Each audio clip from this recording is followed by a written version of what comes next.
Muito boa noite aí, paz e graça, meus irmãos. Sejam todos muito bem-vindos a mais um estudo bíblico da Igreja Presbiteriana de Valinhos. Eu sou o pastor Ricardo, pastor da Igreja Presbiteriana de Valinhos, e convido você a estar conosco sempre aqui pelos nossos meios eletrônicos. Temos a nossa reunião de oração às terças-feiras. Se você quiser participar com a gente, é um momento gostoso que trocamos os nossos motivos de oração, oramos uns pelos outros, e também só falar com a gente, que você pode participar conosco. Hoje a gente envia o link para você entrar na nossa sala aí do Google Meet. E também temos aqui os nossos estudos bíblicos a esse horário, 20 horas nas quartas-feiras. E o nosso culto às 19 horas do domingo e escola dominical às 9 horas da manhã também no domingo, obviamente, escola dominical. Mas hoje especialmente, esse programa é uma estreia, esse estudo vai ser uma estreia. Eu não estou aqui ao vivo com vocês, gravei um pouquinho antes para deixar disponível para os irmãos aqui, a fim de ter um momento de confraternização aqui com minha família, tá mamãe, tá papai. E hoje nós estamos celebrando, minha esposa e eu, 16 anos de casados, rapaz, 16 anos de casado. Muitos irmãos aí parabenizando a gente, pelo que eu sou muito grato a Deus.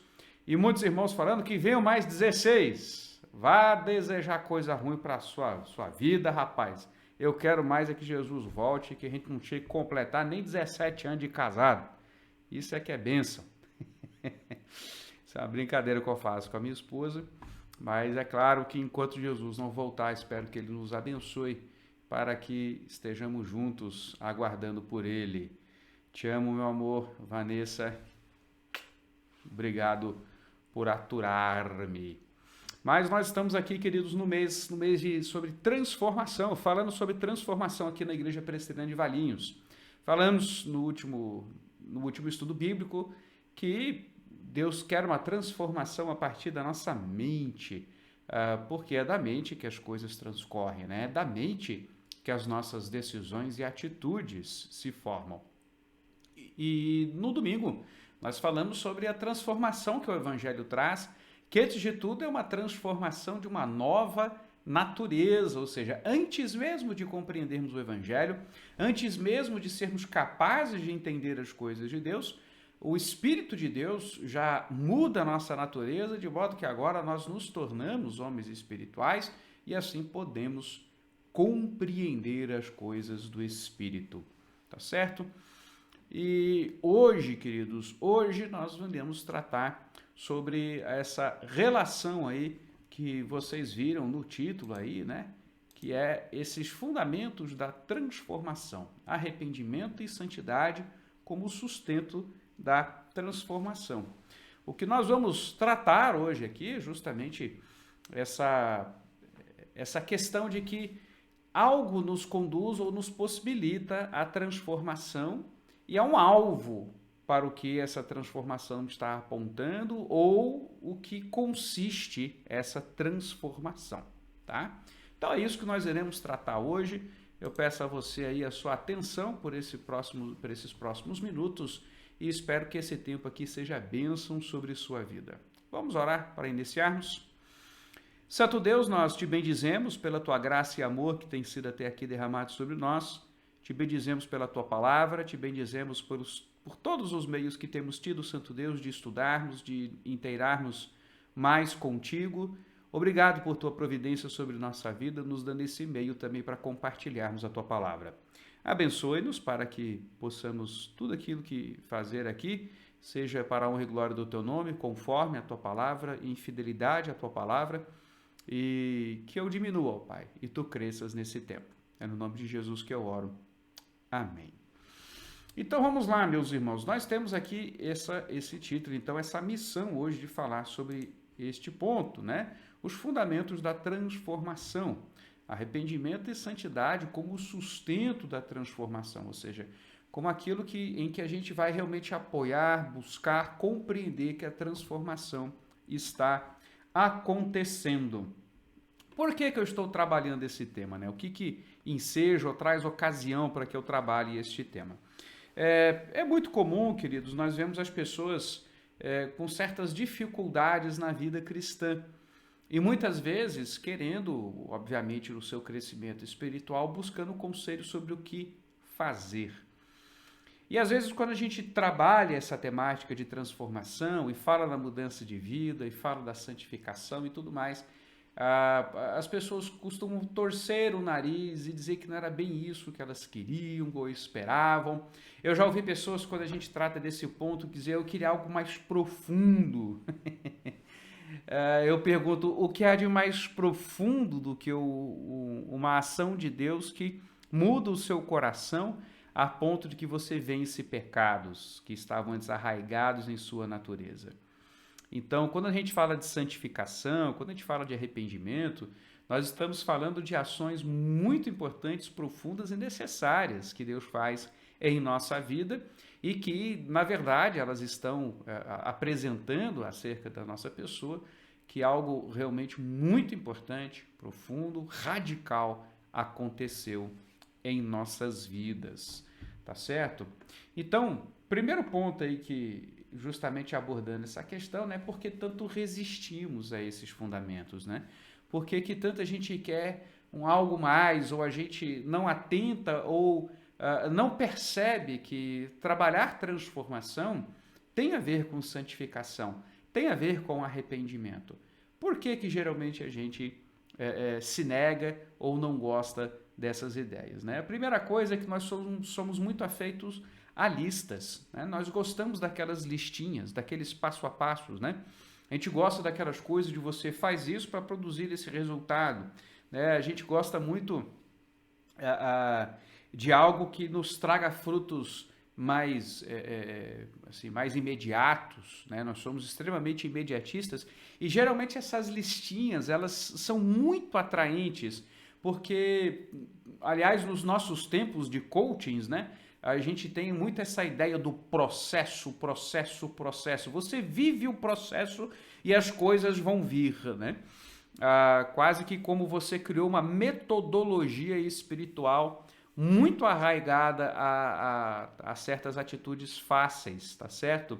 E a gente então não gosta muito dessa ideia do combate, né? A santificação, arrependimento, transformação, isso tem muito mais uma ideia combativa do que verdadeiramente uma ideia de produtiva, tá certo? Nós não estamos produzindo algo. Nós estamos, na verdade, traçando uma guerra do espírito contra a carne. Nós estamos falando de um campo de batalha. Como isso é muito trabalhoso, como isso muitas vezes vai trazer diversos desconfortos, certo? As pessoas hoje falam de determinados desconfortos, mas é o desconforto do processo, é o sofrimento do processo. Pouco se fala que esse sofrimento do processo, na verdade, é a consequência do seu pecado. É a consequência da tua falta de sabedoria. É a consequência de você rejeitar o que a palavra de Deus diz. Então você está sofrendo muitas vezes, você está passando por aquilo ali tudo, não é porque Deus está te preparando por uma coisa grandiosa, é porque Deus está te disciplinando, seu sem vergonha.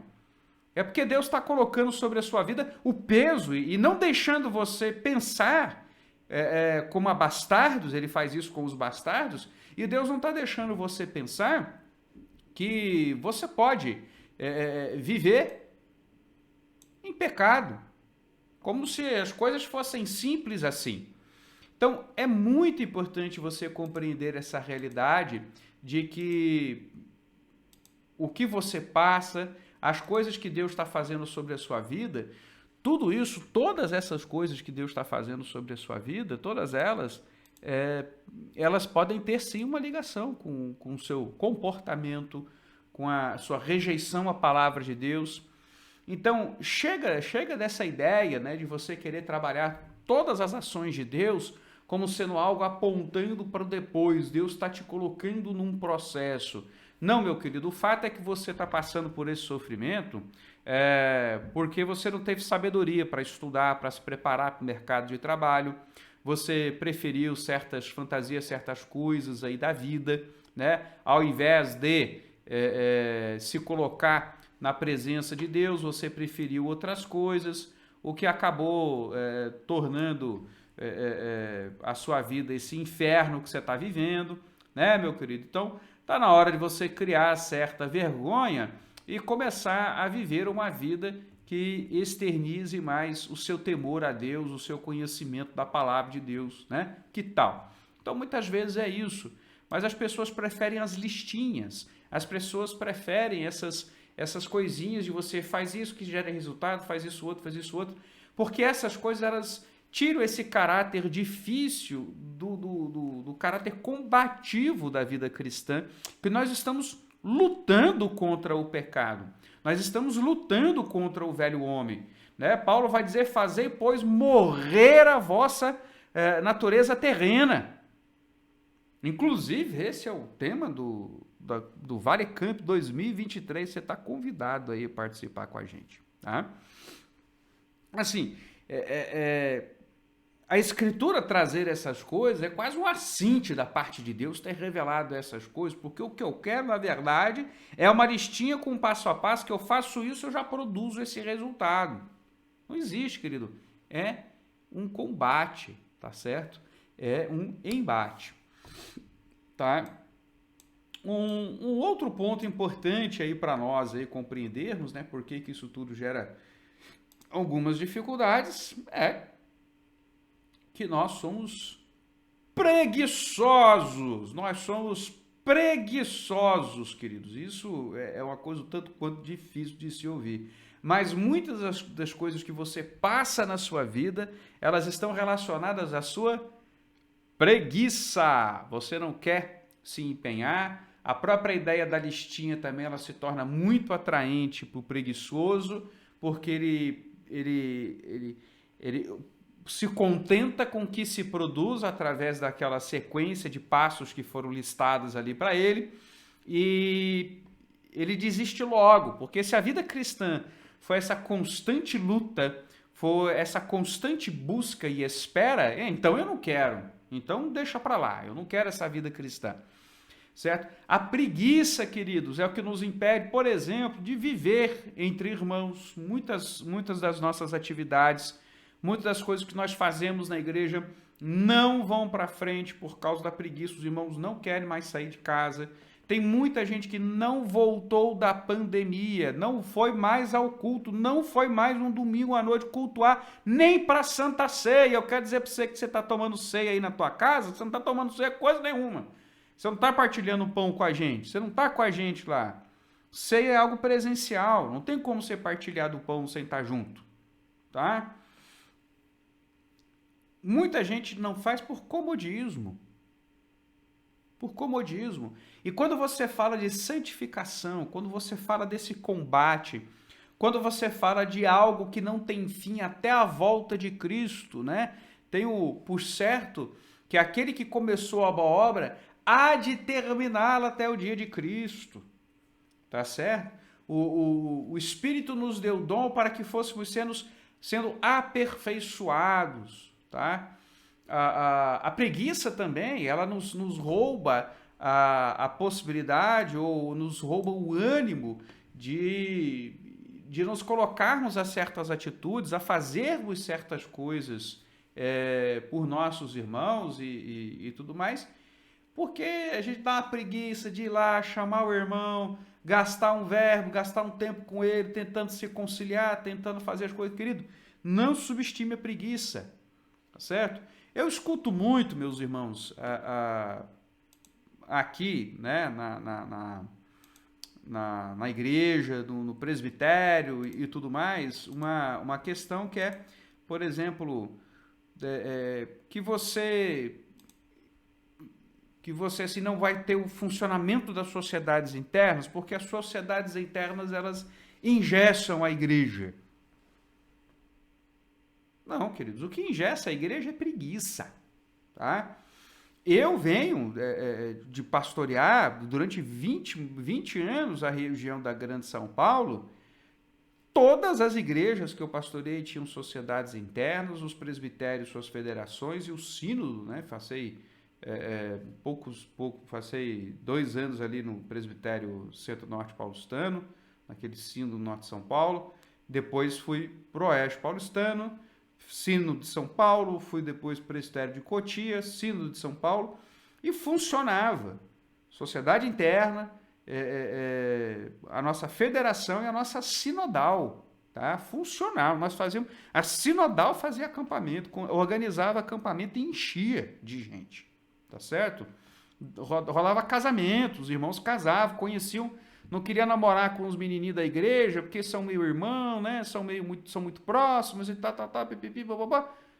Arrumava um irmãozinho ali, uma irmãzinha ali, um trabalho de federação, de sinodal e casamento.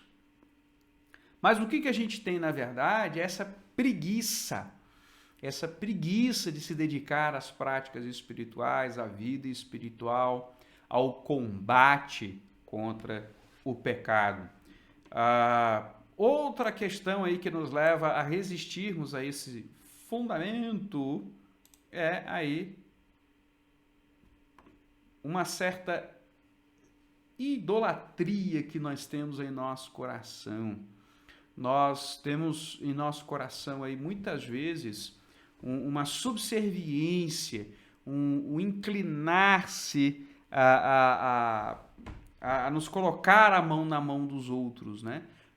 Também nós temos muito a tendência de nos inclinarmos a certos comportamentos, de nos submetermos a certas ideias, a certas afeições que nos aprisionam, tá certo? Nós nos tornamos servos de algumas das coisas da nossa vida cristã, aliás, nem da vida cristã, né? É da nossa vida de caídos em pecados, né? Por exemplo, você se torna servo de uma imagem, né? E por muitas vezes, você buscar a santificação, você vai ter que abrir mão dessa imagem. Você, por exemplo, que espera muito que as pessoas te enxerguem como um cara engraçadão, né? Só um exemplo aqui, né? Você é o cara engraçadão, você é o cara que todo mundo ouve uma piada, ri com você é a alegria da galera. E aí a vida cristã muitas vezes vai exigir que você não conte determinadas piadas, não fale determinadas palavras, mas você não quer abrir mão desse, né? Você não quer se desvencilhar dessa imagem, você não quer renunciar esse modo como as pessoas te veem, tá certo? Então, certas idolatrias, né? Essa atitude subserviente nossa de determinados conceitos, né? De determinados status, de determinada forma como as pessoas nos enxergam, nos leva muitas vezes a querer rejeitar a santificação, o arrependimento, a mudança de vida, porque vai significar ficar longe dessas coisas, abrir mão da autoimagem que você construiu a partir do que as pessoas entendem sobre você.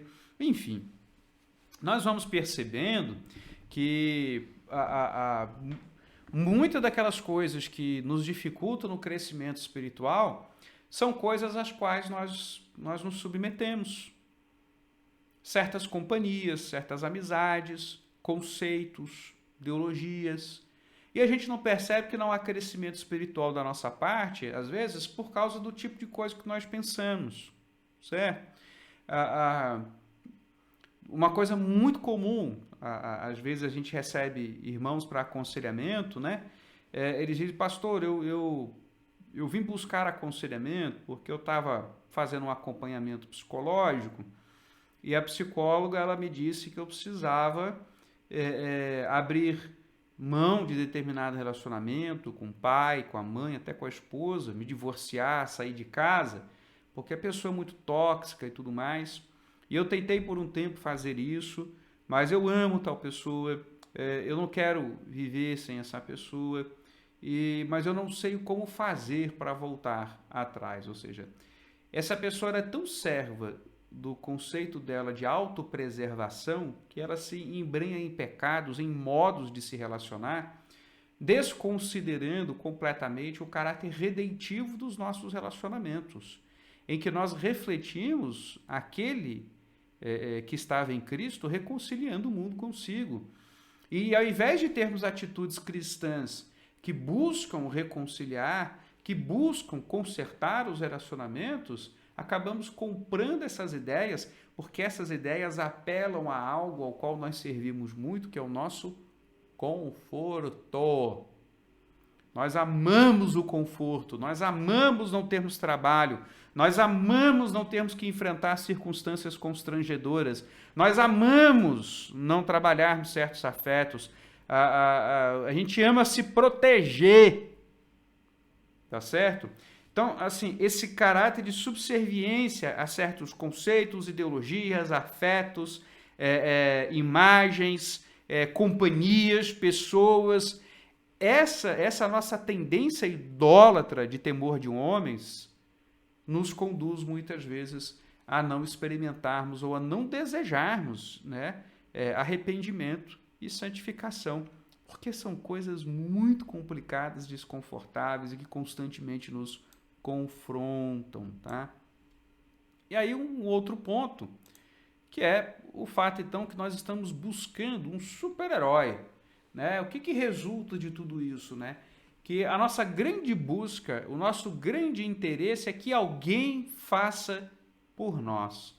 Alguém faça por nós. É isso que muitas vezes você está buscando. A ideia de uma santificação, de buscar arrependimento, ela é muito rejeitada muitas vezes, porque o que você procura, na verdade, por causa desses fatores que nós estávamos vendo, é alguém que venha fazer por você. Eu não quero, pastor, o caminho da santificação. Eu quero alguém que venha e faça por mim. Então, muitas vezes, você não... O que acontece? Você não está buscando crescimento espiritual. Você está buscando um conforto espiritual, no seguinte sentido. Você quer sentir bem, você quer sentir que você cumpriu o seu papel espiritual. É por isso que nós temos muitas pessoas que não vão à igreja e dizimam. Porque entendem que seus dízimos são os suficientes. Mas eu estou dizimando. Não é nem o pastor que incutiu isso na cabeça dele, não. Se não for o pastor que está lá tentando fazer com que a pessoa, tirar dinheiro da pessoa, não. De forma alguma. O que a pessoa está fazendo em última instância e realizando em última instância é tentar se sentir confortável com a sua espiritualidade. Aí ela entende que dar o dízimo é o suficiente. Isso é dela. Vai da igreja. A igreja não ensina isso. Tá certo? Às vezes eu falo para irmãos que não estão comparecendo na igreja, irmão, vamos trocar. Para de dar o dízimo e vai à igreja. Para de contribuir financeiramente, começa a se relacionar com as pessoas. Começa a contribuir com os seus dons. A igreja não precisa só de dinheiro, a igreja precisa de edificação. A igreja precisa de pessoas que usam seus dons. A igreja precisa de irmãos que amam irmãos. Porque é só nesse amor que a igreja permanecerá unida, crescendo e utilizando todas aquelas coisas que Deus nos deu para que pudéssemos desenvolver. Mas não, eu não quero estudar a Bíblia. Meu pastor é bom de Bíblia. Eu não quero ensinar os meus filhos as Escrituras. Eu já pago o dízimo para que a igreja tenha um ministério infantil, um trabalho com jovens e adolescentes, para que eles possam cuidar do meu filho. Ou não? Então a gente procura alguém que faça por nós. Na verdade, essa é a nossa grande busca, certo? Na verdade, esse é muito nosso desejo, de que as coisas sejam simples, não nos custem muito e não nos faça renunciar muitas coisas. Então, que tal a gente relegar isso para alguém? Né? Agora nós temos um baita de um pastor aqui na igreja. Esse cara é bom. Beleza, o problema da minha vida espiritual está resolvido. Epa! Já viu esse tipo de coisa? Infelizmente, eu vejo muito. Então, queridos, eu quero dar uma boa notícia para você, se você raciocina muito assim. Num certo aspecto, nós realmente temos alguém trabalhando por nós. Num certo aspecto, nós temos alguém que está operando, agindo, para que essa transformação possa tomar lugar em nossa vida. E aí, é claro, eu estou falando da própria Trindade, ou estou falando de Deus aqui, tá? a Trindade, ela faz uma obra transformadora em nossas vidas. Essa é uma realidade muito interessante que as Escrituras vai nos apresentar. Basicamente, o que eu quero dizer aqui para os irmãos vambora, meu irmão, porque o mais difícil já está feito. O mais difícil já está pronto. Nós estamos com a parte fácil, meu querido. Nós estamos com a parte mais simples da coisa, meu querido. Então, bora fazer, bora agir, bora utilizar, bora viver essa transformação. O princípio da transformação, ele é operado pela Trindade, tá? E que sentido aqui nós podemos ver isso acontecendo, né? Primeira coisa aqui, o Pai, ele nos amou, tá certo? Ele nos amou. E aqui eu quero apelar para o texto de Efésios, capítulo 1, né? Vamos olhar aqui quantas coisas Paulo vai dizer sobre a ação de Deus e o amor de Deus. Bendito Deus e Pai de nosso Senhor Jesus Cristo, que nos tem abençoado com toda sorte de bênção espiritual nas regiões celestiais em Cristo, assim como nos escolheu nele antes da fundação do mundo para sermos santos e irrepreensíveis perante ele, e em amor nos predestinou para ele, para a adoção de filhos por meio de Jesus Cristo, segundo o beneplácito de sua vontade, para o louvor da sua glória e de sua graça, que ele nos concedeu gratuitamente no amado, no qual temos a redenção pelo seu sangue, a remissão dos pecados segundo a riqueza de sua graça, que Deus derramou abundantemente sobre nós em toda a sabedoria e prudência, desvendando-nos o mistério da sua vontade, segundo o seu beneplácito que propusera em Cristo, de fazer convergir nele, na dispensação da plenitude do tempo, todas as coisas, tanto as do céu como as da terra. Então, meus irmãos, nós estamos vendo aqui algo muito interessante no texto, que um primeiro aspecto é que Deus nos amou. E tendo Deus nos amado, então, ele trouxe sobre nós uma nova possibilidade, ou um novo plano.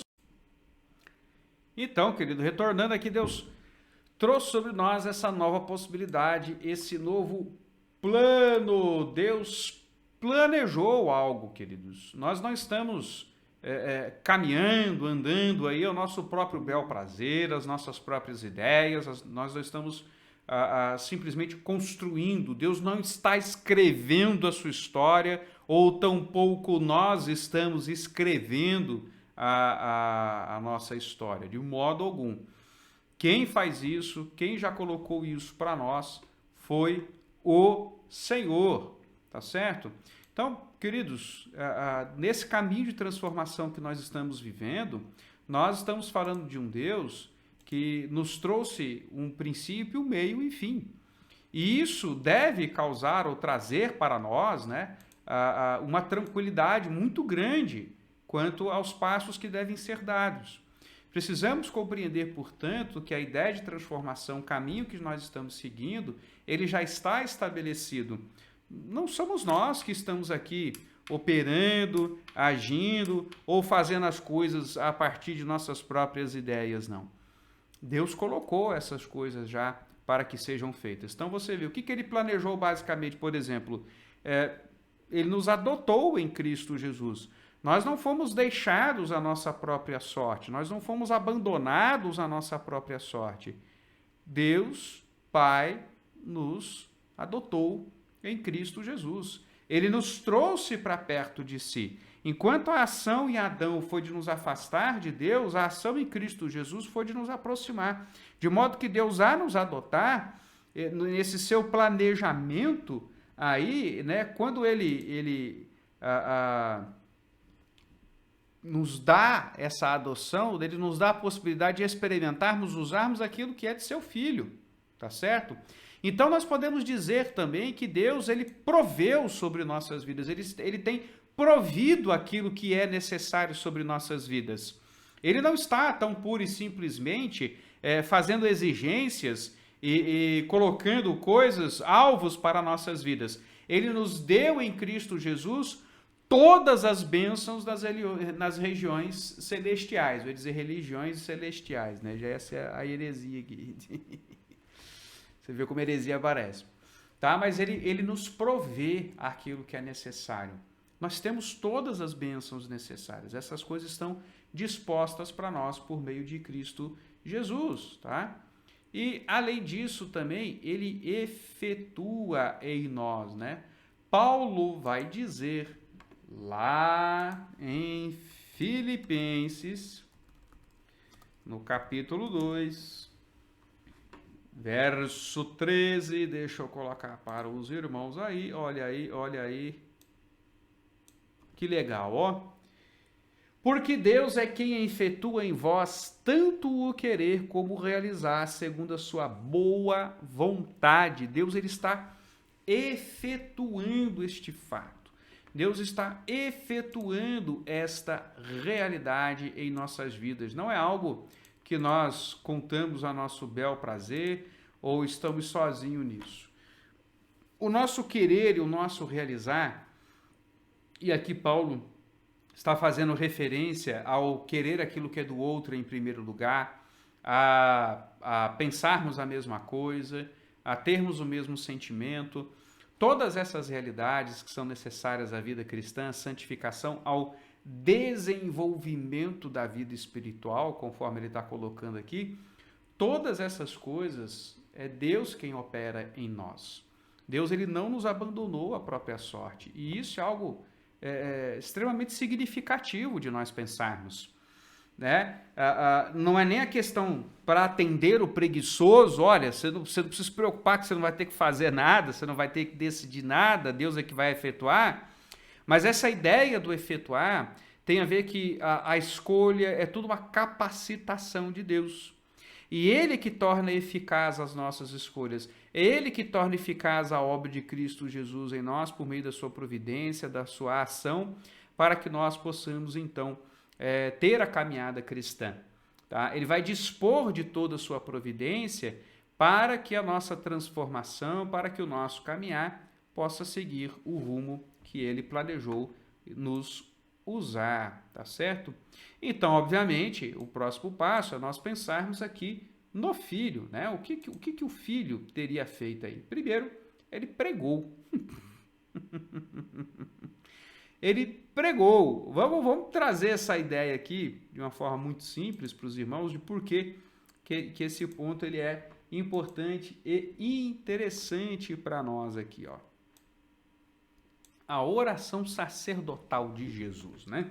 Essa oração aqui do capítulo 17 de João, que vai nos trazer aí a oração de Jesus Cristo, em que ele intercede pelos seus discípulos, a fim de que Deus conceda a seus discípulos os benefícios de sua ação, de sua obra, de sua filiação, enfim.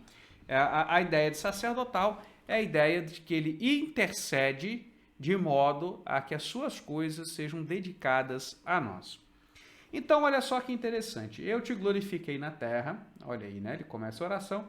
Eu te glorifiquei na terra, consumando a obra que me confiaste para fazer. E agora glorifica-me, ó Pai, contigo mesmo, com a glória que eu tive junto de ti, antes que houvesse mundo.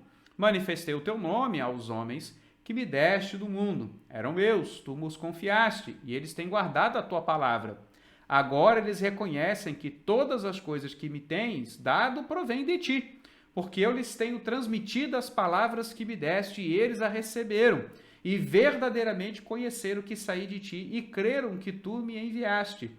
É por eles que eu rogo. Eu não rogo pelo mundo, mas por aqueles que me deste, porque são teus. Ora, todas as coisas são tuas e todas as coisas são minhas, e neles eu sou glorificado. Já não estou no mundo, mas eles continuam no mundo. A paz que eu vou para ti, Pai Santo, guarda-os em teu nome que me deste, para que eles sejam um, assim como nós. Tá? Então você percebe que o meio ou aquilo que Jesus deu, concedeu aos discípulos para prepará-los, para santificá-los, para conduzi-los, para que fosse possível toda a obra, obviamente que é fruto da nossa transformação, né? Ou ela ocorre em nossa transformação, foi a palavra. Eu lhes tenho dado a tua palavra, e o mundo os odiou, porque eles não são do mundo.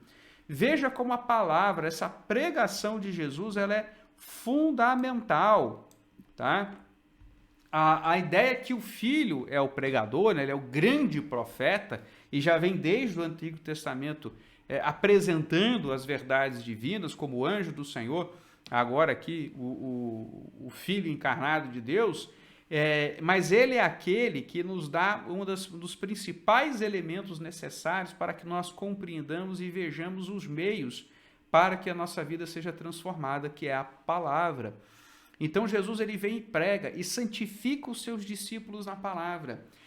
A palavra de Deus é parte da nossa santificação. A palavra de Deus é a ferramenta principal ou aquele fundamento inicial para que possamos tomar consciência e entendimento do que é o pecado, de qual o nosso estado, por que isso é importante, como isso ofende a Deus, qual direção ir, o que não é pecado, o que é devido ser feito.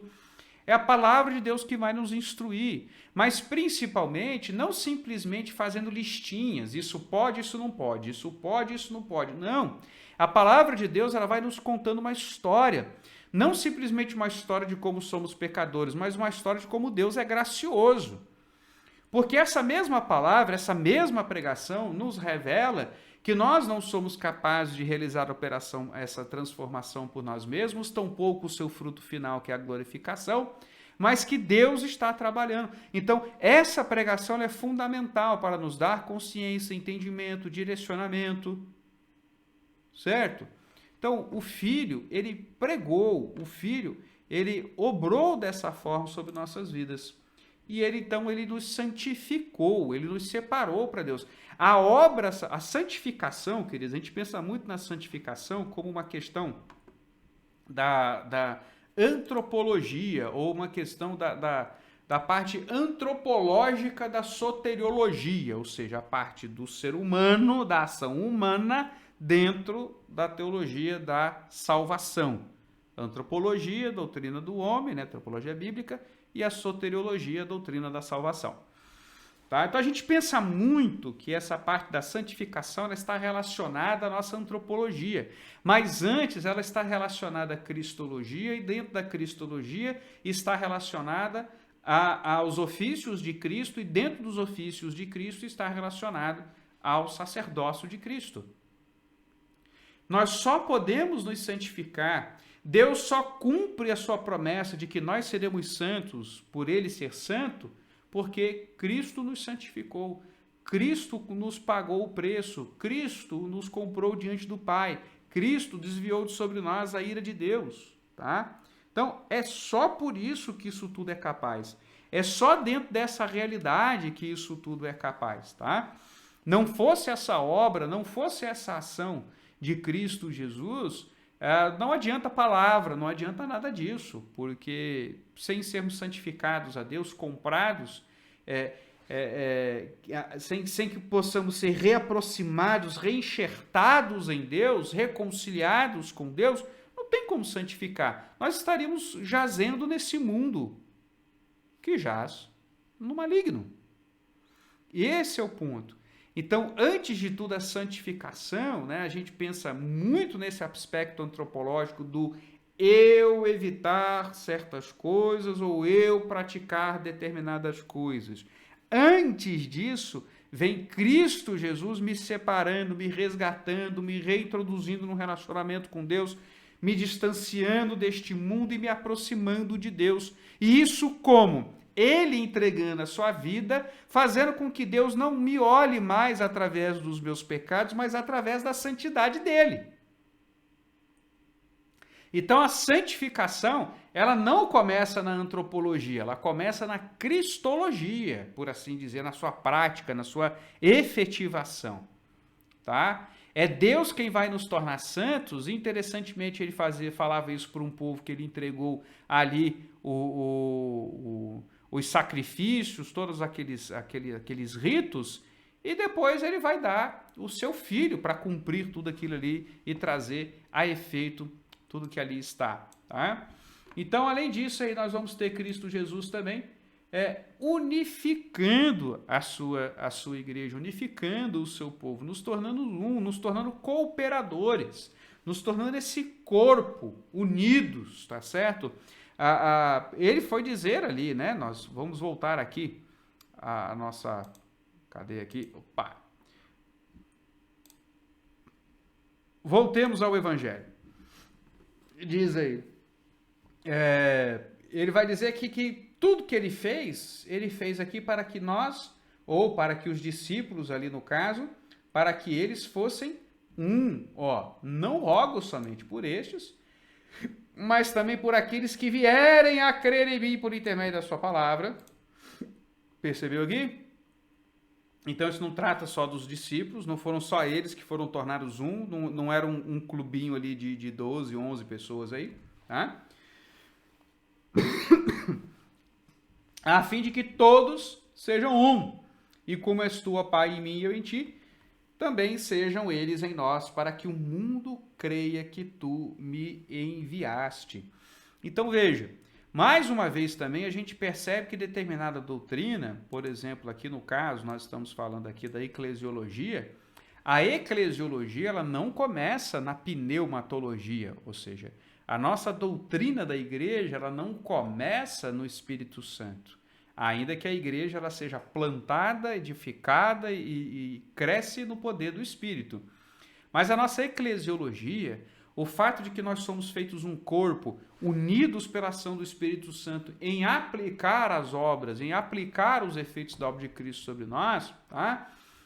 Tudo isso começa na obra de Cristo Jesus. É por isso que o Espírito vai ser chamado o outro Consolador. É por isso que muitas coisas daquele que o Espírito faz, na verdade, é a continuidade do que Cristo faz. Nós vamos ler já já esse texto. Mas é muito importante que você compreenda que nós somos unidos, nós começamos essa união a partir da obra de Cristo Jesus. Tá? Não é a partir da nossa própria obra ou da obra do Espírito, mas da obra de Cristo Jesus. Ele nos tornou um. Então, ele nos unificou, queridos. Isso é extremamente importante quando você pensa que a nossa necessidade como igreja de sermos, de termos uma mutualidade. Como a mutualidade ela é importante para a vida cristã. E o Espírito Santo? Voltando para o texto de Efésios, nós vamos lembrar que, antes de tudo, o Espírito Santo é aquele que nos sela. O Espírito Santo é aquele que nos sela. Vamos lá, mais uma vez aí, voltando para a palavra de Deus.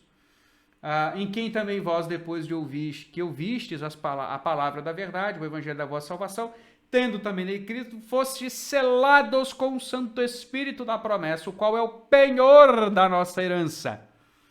Então, uma das questões mais necessárias para a nossa transformação, que é o fato de permanecermos em Deus, permanecermos em Cristo, que é a perseverança dos santos, que é a preservação dos santos, que é a certeza da salvação, é operado pelo Espírito Santo, servindo ele de penhor, ou seja, Deus ele te dá uma garantia de que Jesus vai voltar, que é o Espírito Santo habitar em você, te selando. Ele te sela, ele separa ali e diz, ó, essa carga aqui você desvia porque essa aqui tem dono. Tá certo? Esse aí tem dono. E não é Satanás, não. É Deus, tá certo?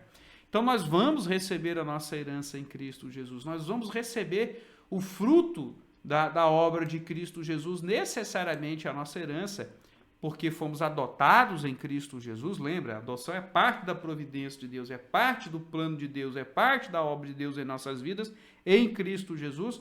E pelo Espírito de Deus nós temos a garantia de que nós iremos receber essa herança. Nós não somos abandonados à nossa própria sorte, tá certo? Então, retornando aqui ainda, esse Espírito, ele nos lavou, queridos. Olha que coisa interessante. O nosso irmão Tito, lá em Tito, capítulo 2, deixa eu ver aqui. Rapaz,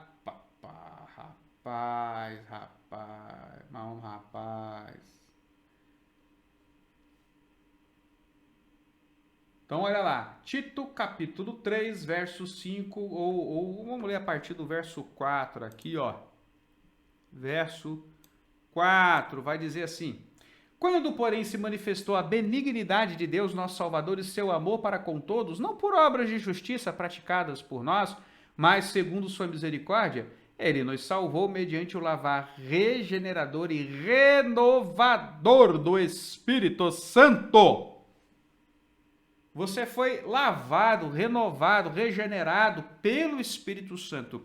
Então, aquela palavra de Paulo, mas ele vos deu vida estando vós mortos em vossos delitos e pecados, ela é operada pelo Espírito Santo. A vida de Cristo, ela é enxertada em nós, que Cristo nos deu essa vida, por obra do Espírito Santo. Ele é que é o regenerador. Ele é quem nos lava. Ele é quem nos renova. Tá? Então ele nos lava, ele fez... O que eu estou trabalhando aqui, retornando? Eu estou mostrando para você, ó preguiçoso, que a parte mais difícil já foi feita. É isso que eu estou falando para você. Para você entender como o pecado nos afeta de tal modo que você fica achando difícil, negócio de santificação, não sei o quê. O que a gente faz geralmente? A gente acaba abrindo mão de certos conceitos ou de certa fidelidade da palavra de Deus para poder facilitar a vida, né? Mas não adianta não, querido.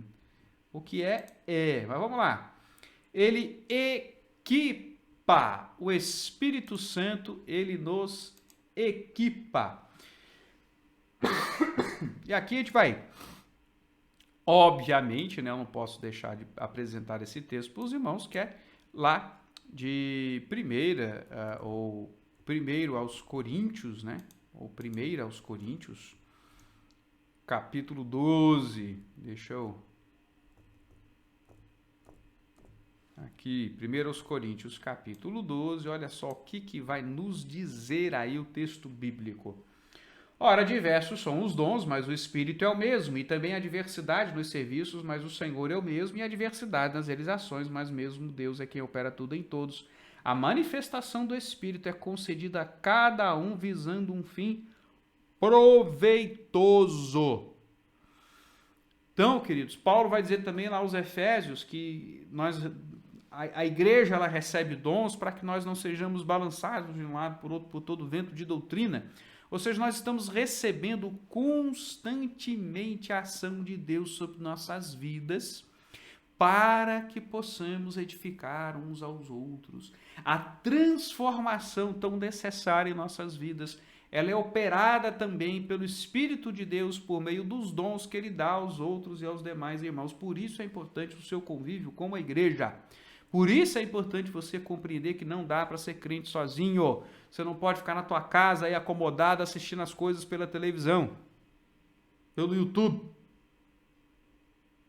Para de ser crente de vídeo, vem ser crente ao vivo. Né? Vamos ter essa ideia. Aqui, queridos, obviamente eu não quero dizer que eu esgotei toda a operação, a ação de Deus sobre a nossa transformação. Eu elenquei esses pontos aqui, eu trouxe esses pontos aqui para que os irmãos pudessem perceber o quanto da nossa transformação é fruto da obra de Deus sobre nossas vidas. Tá? Então tenha consciência disso, tenha a gratidão a Deus por causa dessa realidade. E daí a gente vai para os meios de graça, que é o quê? Que são os meios pelos quais Deus opera em nós essa transformação, ou Deus nos dá como disciplinas espirituais para que possamos ter essa transformação.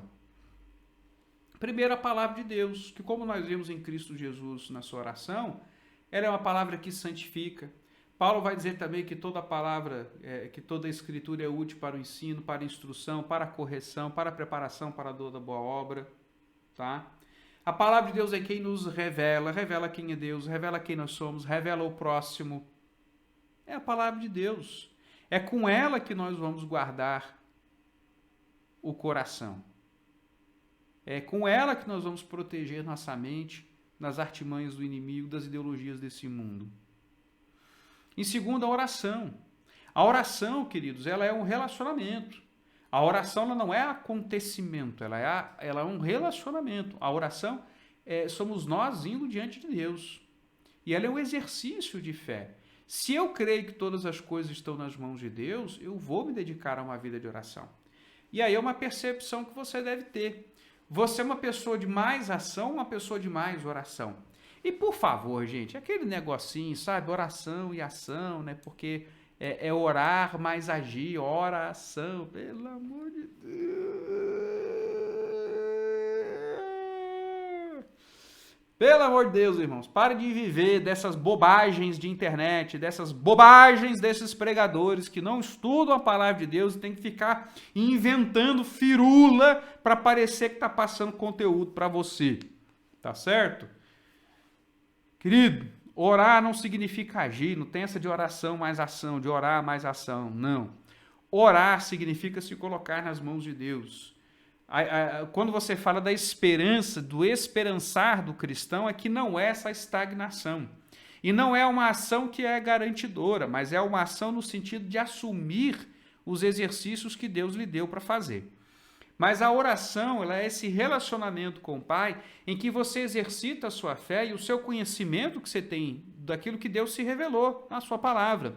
Então, Deus disse que Ele é o provedor de todas as coisas, então eu vou pedir a Ele. Deus disse que eu estou em dívida com Ele por causa dos meus pecados, então eu vou pedir perdão a Ele. O Senhor falou que eu preciso perdoar o próximo, então eu vou pedir a Deus força para perdoar o próximo. Deus disse que é providente, então eu peço para Ele o pão de cada dia.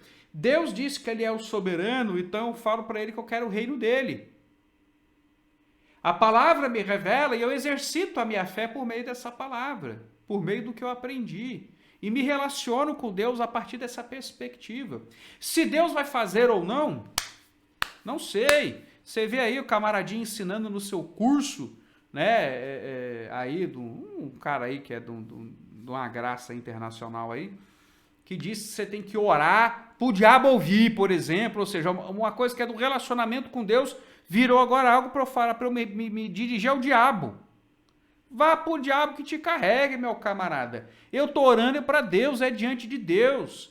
Ah, não é para você chegar humildezinho, não, é para você chegar determinando, confiando, não, filho. É chegar pianinho, você está diante do Altíssimo, você está diante do Todo-Poderoso, você está diante daquele que é terrível, que é amoroso, que é gracioso, que é bondoso, que quer você perto, que providenciou um vivo e santo caminho para que você chegue a Ele. Todas essas coisas são verdades e todas essas realidades são frutos do que a palavra de Deus revela, e é isso que determina a minha oração, ou seja, o meu relacionamento. Tá? Um outro aspecto aí agora, então, que a gente precisa abordar aqui, né, dentro dos meios de graça, portanto, são os sacramentos e a comunhão dos irmãos, são os outros meios de graça aqui. Os sacramentos, eles são alimentos para a fé, porque eles nos remetem a um memorial daquilo que Cristo fez por nós, tanto quando você fala da Santa Ceia lembrando do sacrifício, quando você fala do batismo lembrando da lavagem que o Espírito Santo fez, tá certo? Isso alimenta a nossa fé e exercita também a nossa fé, mostrando que nós confiamos no sacrifício de Cristo e testemunhando ser real a fé em nossas vidas. Daí, portanto, também nós vamos ver a importância da comunhão. Na comunhão nós temos a manifestação dos dons uns dos outros sobre nossas vidas, nós temos a admoestação ocorrendo, certo? Não deixar de congregar como é costume de alguns, mas antes consideremos uns aos outros para a admoestação, para a animação também, para dar ânimo, para motivar, né? Para a adoração, né? Nos juntarmos com o povo de Deus a fim de cultuarmos, onde cada uma das pessoas tem funções, trabalhos dentro de uma liturgia, para que nós entreguemos ali um sacrifício diante de Deus, agora de mãos limpas, olha que beleza. E a proclamação, nós não proclamamos sozinhos, nós proclamamos como igreja do Senhor. Você não é um proclamador sozinho, a igreja te instrui, a igreja te prepara, a igreja te dá suporte, a igreja é o referencial para onde você vai mandar a pessoa. E não é a igreja endereço, a igreja é aquele grupo. Então a gente percebe que esses meios de graça, eles são nada mais, nada menos do que os meios pelos quais nós podemos desfrutar da obra da Trindade. tá? Então, naquela sua esperança que viesse um herói e fizesse as coisas por você, eu quero dizer para você que você tem isso, só que você precisa desfrutar, viver os meios de graça. Mas você não quer os meios de graça, o que você quer é que as coisas sejam simplesmente feitas sobre você. E daí, portanto, nós vamos ter esse resultado aí final, que a obra da Trindade, por meio dos meios de graça que ele nos deu, a intersecção dessas coisas é aí que acontece o seu fruto de arrependimento, ou seja, você vai mudar a sua vida e você vai se santificar, ou seja, se afastar cada vez mais daquilo que te afasta do Senhor, tá? Então, meu querido, você percebe aí de uma forma muito clara e inequívoca que, de fato, a transformação ela é algo que está associado à obra de Deus, mas que Deus nos deu os meios, os caminhos para que possamos desfrutar e vivenciar essas coisas. Tá certo? Então, meu irmão, eu queria muito que você considerasse essas questões aqui. E percebesse que a gente não vive de listinha, não são os outros que vão fazer, mas Deus te deu meios para a transformação. E às vezes nós não conseguimos nos transformar, ou nós não vemos os frutos da transformação em nossas vidas, porque não nos dedicamos aos meios de graça, nós não nos dedicamos a usufruirmos ou participarmos da obra da Trindade. Tá bom? Vamos parar aqui, a gente continua num próximo estudo. Deus Santo e amado, obrigado por esse tempo, te agradeço, ó Deus, pela oportunidade que tu nos dás de estudarmos, de vermos as tuas coisas, de aprendermos das tuas coisas. Derrama a tua graça continuamente sobre nós, ó Pai, eu lhe imploro no nome de Cristo Jesus. Amém. Queridos, Deus abençoe a todos e até a próxima, hein?